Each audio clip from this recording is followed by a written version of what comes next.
નમસ્કાર દર્શક મિત્રો, હું અશોક પરમાર સહયોગ દ્વારા પ્રસ્તુત ન્યૂઝ 20 ગુજરાતીમાં આપ સૌ દર્શક મિત્રોનું હાર્દિક સ્વાગત કરું છું। જોઈએ આજના મુખ્ય સમાચારો। જૂનાગઢમાં આંતરરાષ્ટ્રીય યોગ દિવસ 2024 ઉજવણીના ભાગરૂપે સ્વયં અને સમાજ માટે યોગ્ય થીમ અંતર્ગત સમાજમાં યોગ જાગૃતિ કેળવાય તે હેતુસર જૂનાગઢ મહાનગરપાલિકા અને સ્પોર્ટ ઓથોરિટી ઓફ ગુજરાત તથા ગુજરાત રાજ્ય બોર્ડ દ્વારા યોગ દિવસની ઉજવણી કરવામાં આવી। જૂનાગઢ જિલ્લામાં વિશ્વ યોગ દિવસની ઉજવણીનું આયોજન કરાયું છે, જેના ભાગરૂપે જૂનાગઢ જિલ્લામાં યોગ પ્રત્યે નાગરિક જાગૃત બને અને વધુમાં વધુ નાગરિકો યોગાસન કરે અને યોગને પોતાની જીવનશૈલી અપનાવે તે હેતુસર સાથે વિશ્વ યોગ દિવસની ઉજવણી કરવામાં આવી। જૂનાગઢના શહેર અને ગ્રામ્ય વિસ્તારમાં વિવિધ વિભાગોના સહયોગથી યોગના કાર્યક્રમનું આયોજન કરાયું છે, ત્યારે આંતરરાષ્ટ્રીય યોગ દિવસ 2024 ઉજવણીના ભાગરૂપે સ્વયં અને સમાજ માટે યોગ્ય થીમ અંતર્ગત સમાજમાં યોગ જાગૃતિ કેળવાય તે હેતુસર જૂનાગઢ મહાનગરપાલિકા અને સ્પોર્ટ ઓથોરિટી ઓફ ગુજરાત તથા ગુજરાત રાજ્ય બોર્ડ દ્વારા શ્યામ પ્રસાદ મુખર્જી સ્નાનાગાર ખાતે યોગ કાર્યક્રમનું આયોજન કરવામાં આવ્યું હતું, જેમાં સ્વિમિંગ કરતા ખેલાડીઓ તથા સ્ટાફ તથા યોગ બોર્ડના સહયોગથી ઉત્સાહપૂર્વક ભાગ લીધો હતો। જ્યારે કાલરિયા સ્કૂલ મોતીબાગના પટાંગણમાં પણ યોગ પ્રોટોકોલ શિબિરનું આયોજન કરવામાં આવ્યું હતું। જૂનાગઢ મહાનગરપાલિકા દ્વારા મોલ, હાઈટેજ બિલ્ડિંગ, મલ્ટી સ્ટોરેજ બિલ્ડિંગ, હોસ્પિટલો, શાળા, કોલેજ, ટ્યુશન ક્લાસીસ, સિનેમાગૃહ, શોપિંગ કોમ્પ્લેક્સ, અન્ય બહુમાળી બિલ્ડિંગો, ધાર્મિક સ્થળોમાં બાંધકામ પરવાનગી, બિલ્ડિંગ વપરાશ પ્રમાણપત્ર, ફાયર એનઓસીની સઘન ચકાસણી કરવામાં આવી। શહેરમાં 6 કોમ્પ્લેક્સમાં ફાયર એનઓસી કાર્યરત ન હોય તો તેના સામે ધારાધોરણના નોટિસ ઇસ્યુ કરવામાં આવી। રાજકોટમાં ટીઆરપી ગેમ ઝોનમાં આગ લાગતા જે દુર્ઘટના સર્જાઈ હતી, જેના અનુસંધાને ફરી આ પ્રકારની કોઈ દુર્ઘટના ન સર્જાય તે માટે માન્ય કમિશનર શ્રી ડોક્ટર ઓમ પ્રકાશના માર્ગદર્શન હેઠળ જૂનાગઢ મહાનગરપાલિકા વિસ્તારમાં આવેલા મોલ, હાઈટેજ બિલ્ડિંગ, મલ્ટી સ્ટોરેજ બિલ્ડિંગ, હોસ્પિટલો, શાળા, કોલેજ, ટ્યુશન ક્લાસીસ, સિનેમાગૃહ, શોપિંગ કોમ્પ્લેક્સ में अन्य बहुमाળી બિલ્ડિંગો, ધાર્મિક સ્થળો કે જે જગ્યાઓ પર વધુ લોકોની અવરજવર થતી હોય તેવા તમામ સ્થળો ઉપર બાંધકામ પરવાનગી, બિલ્ડિંગ વપરાશ પ્રમાણપત્ર, ફાયર એનઓસી તેમજ મહાનગરપાલિકા દ્વારા આપવામાં આવતા અલગ અલગ પ્રકારના બિલ્ડિંગ સ્ટ્રક્ચર્સ કાયમી તથા હંગામી બાબતોની તપાસ કરી ચકાસણી કરવામાં આવી રહી છે। ત્યારે ફાયર સેફટી બાબતે કુલ 6 કોમ્પ્લેક્સમાં અર્જુન ઇલેક્ટ્રોનિક, અંબા આર્કેડ, જેનેલી shopping centre, Vallabh Sadan complex, Ashirwad complex, Kotecha commercial સેન્ટરને ફાયર સેફટીની સુવિધા અથવા કાર્યરત એનઓસી કાર્યરત અથવા રિન્યુ કરાયેલ ન જોવા મળતા ધારણ ધોરણસરની નોટિસ ઇસ્યુ કરવામાં આવી છે।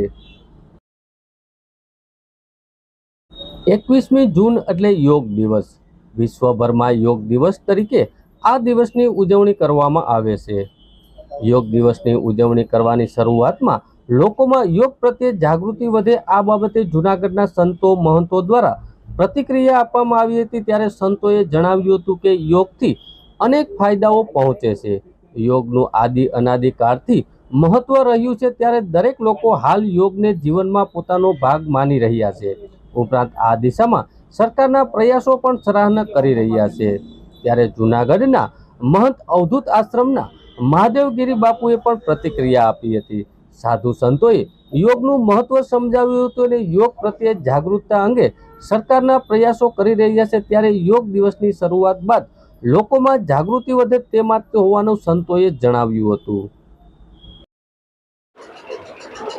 યોગ આમ તો આદિકાળથી ચાલ્યો આવે છે। ભગવાન શિવ જે આદિયોગી કહેવાય, જ્યારે બ્રહ્માંડમાં કાંઈ નહોતું ત્યારથી જ્યારે શિવજી સપ્તર્ષિઓને આ યોગનું જ્ઞાન આપ્યું છે, એ યોગ ધીમે ધીમે અત્યારે સામાન્ય કોમન મેનમાં અને દરેક સાધુ સંતોના જીવનમાં વણાયેલો છે। નિત્ય સાધુ સંતો અને અનેક લોકો અત્યારે યોગથી જોડાયા છે અને અનેક પ્રકારની શારીરિક, માનસિક બીમારીથી એમાંથી રાહત મેળવી અને ખૂબ જ સારો એવો અનુભવ કરી શકે છે। માટે દરેક વ્યક્તિએ નિત્ય યોગ કરવો જોઈએ એવી અમારી સલાહ છે। કેવા રોગથી છુટકારો ખાસ મળતો હોય છે? ખાસ કરીને તો માનસિક રોગો, જેનાથી યોગ કરવાથી 100% આ રોગો દૂર થાય છે। તેમ છતાં ડાયાબિટીસ છે, બીપી છે, અનેક પ્રકારના રોગો જો નિત્ય યોગ અને એમના જે કાયદેસરના યોગનો પ્રકાર છે એ પ્રમાણે યોગ કરવામાં આવે તો ખરેખર આવા જટિલ રોગો પણ દૂર થઈ જાય છે. સરકારના પ્રયાસો કેટલા કારગર થયા લાગે? હા, છેલ્લા ઘણા સમયથી આપણા માનનીય વડાપ્રધાન નરેન્દ્રભાઈ મોદી દ્વારા આ યોગને વિશ્વ ફલક ઉપર મૂકવામાં આવ્યો. ત્યાર પછી સરકારે ખૂબ યોગ માટે પ્રચાર પ્રસાર કર્યો છે.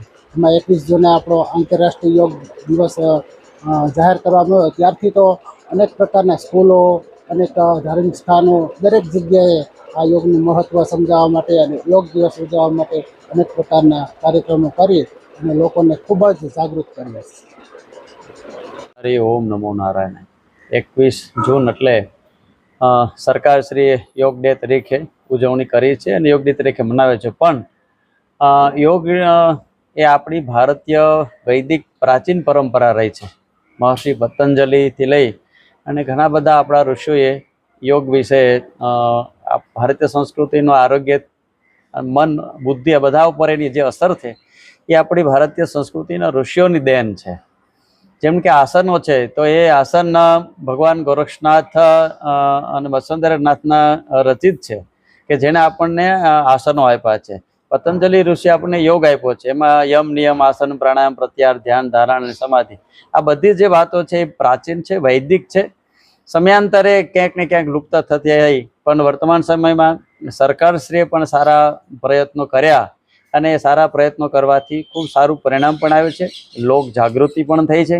લોકો સમજ્યો છે. પહેલાં તો એ કેવું હતું કે ભાઈ સાધુ સંતો હોય એને જ યોગ કરવો જોઈએ, એને જ ધ્યાન કરવાનું હોય, એને જ આસન કરવાનું, આવી એક સંકુચિતતા હતી. આજે યુવાનોમાં, લોકોમાં એક ખૂબ સરસ યોગ વિશે સારી એક ભાવના પ્રગટી પણ છે.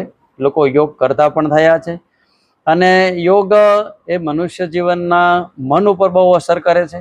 જ્યારે વર્તમાન સમયમાં જ્યારે લોકો આજે શારીરિક રીતે જોઈએ તો જે રોગગ્રસ્ત થયા છે, જેમાં માની લો કે ડાયાબિટીસ છે, થાઇરોઇડ છે, કેન્સર જેવી બીમારી છે, માનસિક ટેન્શન છે, ડિપ્રેશનમાં લોકો આવી જાય છે, ત્યારે યોગ એ એમના માટે બહુ મોટી સ્ફૂર્તિદાયક, આરોગ્યદાયક અને મનને પ્રસન્ન રાખવા માટે બહુ મહત્વનો એક ભાગ છે, એક ભજન છે, એક સાધના છે. યોગ કરવા જોઈએ, દરરોજ કરવા જોઈએ. યોગ આમ જોઈએ તો આદિ અને અનાદિકાળથી ચાલતો આવે છે. મહર્ષિ ઋષિઓ દ્વારા અલગ અલગ પરંપરાઓ દ્વારા એમના શિષ્યોને યોગની અલગ અલગ જે પણ આસનો, યોગના જે પણ નીતિ નિયમો છે યોગ કરાવતા અને સાથે સાથે એના ફાયદા જણાવતા. એવી જ રીતે પરંતુ ક્યાંક ને ક્યાંક એ ભારતની પરંપરા આંતરરાષ્ટ્રીય કક્ષાએ ફલક નહોતી પહોંચી. એના ફળ સ્વરૂપે ક્યાંક ને ક્યાંક આપણા ભારતના યશસ્વી વડાપ્રધાન શ્રી નરેન્દ્રભાઈ મોદી દ્વારા યુએનની એસેમ્બલીમાં 27 સપ્ટેમ્બરના રોજ 27 સપ્ટેમ્બર 2014ના રોજ આ ભાષણ આપ્યું અને એમાં ખાસ આગ્રહ રાખ્યો કે વિશ્વ યોગ દિવસ આખા વિશ્વમાં ઉજવાવો જોઈએ. અને એના ભાગરૂપે 193 દેશોના સપોર્ટથી ફક્ત 90 દિવસની અંદર વિશ્વએ સ્વીકાર્યું કે ના, વિશ્વ યોગ દિવસ ઉજવાવો જોઈએ. એના સંદર્ભે 365 દિવસ સૌથી લાંબામાં લાંબો દિવસ એવો 21 જૂન, જેનું વૈજ્ઞાનિક રીતે પણ ઘણું બધું મહત્વ છે. 21 જૂન આખા ભારત અને વિશ્વ ઉજવવા લાગ્યું છે વિશ્વ યોગ દિવસ. એના અનેક ફાયદાઓ છે એ વિશ્વએ સ્વીકાર્યું છે, જેવા કે ગંભીર બીમારીઓ હોય, જેનો ક્યાંક એલોપેથીમાં ક્યાંય શોધ ના મળતી હોય, એ ક્યાંક ને ક્યાંક ઋષિમુનિઓ દ્વારા આપેલા યોગથી એ રોગ મટે છે. જેમ કે ડાયાબિટીસ જેવી ગંભીર બીમારી છે, છતાં પણ જો યોગ કરવામાં આવે તો ઘણા બધી રીતે કંટ્રોલ રહે છે. બીપી છે, હાર્ટ એટેક છે, ઇવન માનસિક રોગોના બીમાર જેવા છે કે અસ્થિર મગજના થઈ જાય. એ સિવાય એવી બધી બીમારી હોય છે કે જે માણસને માનસિક સંતુલન ગુમાવી બેઠા હોય છે. એમને પણ ફરી પાછા પોતાના ટ્રેક ઉપર લાવવા માટે ક્યાંક ને ક્યાંક યોગ છે એ બહુ ફાયદારૂપ છે. અને આમ જોઈએ તો મારા જીવનની વાત કરું તો સ્કૂલમાં પણ અમારા બાળકોને રોજે સવારે યોગ કરાય, સાથે અમે પણ કરીએ છીએ, હું પણ કરું છું. ઘણા બધા ફાયદાઓ થયા છે અને ઘણા બધા પરિવર્તન શરીરની અંદર પણ અનુભવાય છે, જેથી દરેક લોકો યોગ કરવા જોઈએ. જૂનાગઢ ગિરનાર દરવાજા રોડ ફાયર બ્રિગેડ પાસે 9.982 કિલોગ્રામ ગાંજા સાથે મળી કુલ કિંમત ₹2,22,200ના મુદ્દામાલ સાથે 4 આરોપીને પકડી એનડીટીપીએસ એક્ટ મુજબનો ગુનો શોધી SEIZ 2 ડ્રગ્સના સૂત્રકને સાત્રક કરી જૂનાગઢ એ division police Junagadh Bilkha road તરફથી ગિરનાર દરવાજા તરફ પસાર થનાર હોવાની ખાનગી બાતમી મળતા ડીવાયએસપી હિતેશ ધાંધલિયા સાહેબના માર્ગદર્શન હેઠળ એ ડિવિઝન પોલીસના પીઆઈ વિજય સાવજ, પીએસઆઈ ઓઆઈ સીડી સહિતના સ્ટાફે વોચ ગોઠવી હતી. બાતમીવાળા ઇકો ગાડી કાળવા ચોક તરફથી આવતી હોય ત્યારે ફાયર સ્ટેશન પાસે રોકી ઝડપી લેતા અમરેલી જિલ્લાના બગસરાના ડ્રાઈવર ફૈજાન હારૂનભાઈ શેખની બાજુની સીટના આગળના ભાગે ₹99.820ની કિંમતના 9 કિલો 982 ગ્રામ ગાંજાના 5 પાર્સલ મળી આવ્યા હતા. આથી પોલીસે ફૈજાન શેખ તેમજ ઇકોમાંથી અમરેલીના નાના ખાટકીવાડામાં રહેતો ઇલિયાસ ઉર્ફે સ્વરૂપે ઇલુ હારૂનભાઈ માંડલિયા, અમરેલીના ઘાંચીવાડાનો આદિલ રહીમ પડાયા અને અમરેલીના બારપરા ખાટકીનો ઉમર મહેમદ કાલની ધરપકડ કરી હતી. આ શખ્સો પાસેથી મોબાઈલ ફોન અને 1 લાખની કાર અને ₹2.380 રોકડ મળી ₹2,22,200નો મુદ્દામાલ કબજે કરી નાર્કોટિક્સ ડ્રગ પદાર્થ અધિનિયમની કલમ મુજબની કાર્યવાહી કરવામાં આવી હતી.